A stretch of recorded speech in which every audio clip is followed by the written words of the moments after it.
My name is Greg Anton. I'm the chairman and CEO of Anton Collins Mitchell, CPA firm in Denver, Colorado. The What's at Stake initiative was an initiative developed by the AICPA, the American Institute of Certified Public Accountants, and I actually co-founded that initiative with the AICPA.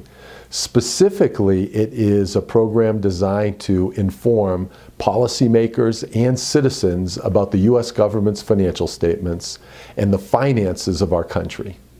There were several things that surprised me about the U.S. government's financial statements. Two specifically were the assets.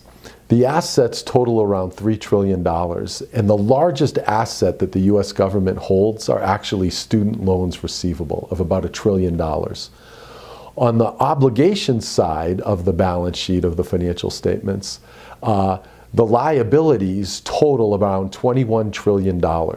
What surprised me most is that social insurance, Social Security, Medicare, and Medicaid are actually not reflected as liabilities on the U.S. government's financial statements, and they total around $58 trillion. So I was surprised at what wasn't there, as well as the largest asset. And then most importantly, I think as I began to discuss the financial statements of the U.S. government with members of Congress and other policymakers, I was really surprised that virtually none of them knew they existed or used them for policy decisions in setting tax legislation, spending legislation. There was a complete lack of knowledge that the financial statements existed and how to utilize them as a tool. Most policymakers understand that there's an annual budget, and most citizens in the country understand there's an annual budget. The U.S. government's budget is in the newspapers on a regular basis. The financial statements we never hear about. And the financial statements really paint a true picture of the history of the financial reporting, as well as providing financial information about spending in the future beyond 1 year. So they're very relevant as far as utilizing them as a tool for setting policy.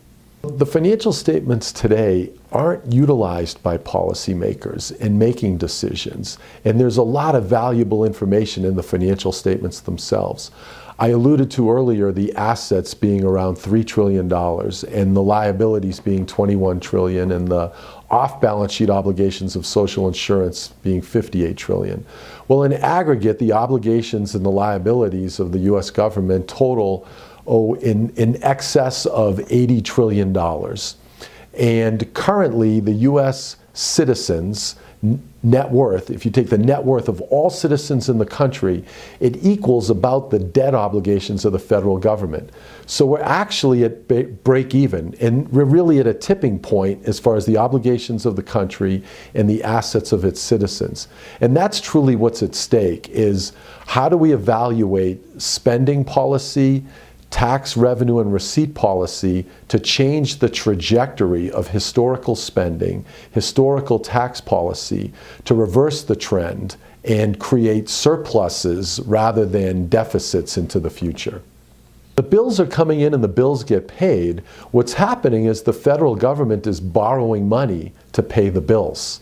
And as a result, we have all these obligations to pay in the future that haven't been currently paid. It's no different than individuals that are spending and utilizing a credit card to pay for their grocery bills. The federal government is doing the same thing. Most policymakers and citizens do pay attention to the budget because it's in the newspaper. And recently, over the last few years, since 2008, the annual deficits have been coming down until last year. Last year, we actually had an increase in the deficits again. And what does that mean? The deficit is we're spending more money than is coming in. So the checkbook is operating on a deficit basis annually. And each of those deficits on an annual basis have to be funded with loans that the federal government takes out. And each year, they're spending more than they're bringing in tax receipts. And those loans are getting bigger and bigger each and every year. So while the deficits had been going down, there's still losses that are accumulating over time that have totaled to date over $18 trillion. And we're going to have to change the trajectory to increase revenue, reduce costs, reverse the trend for decades to come, or it's going to be a burden on future citizens.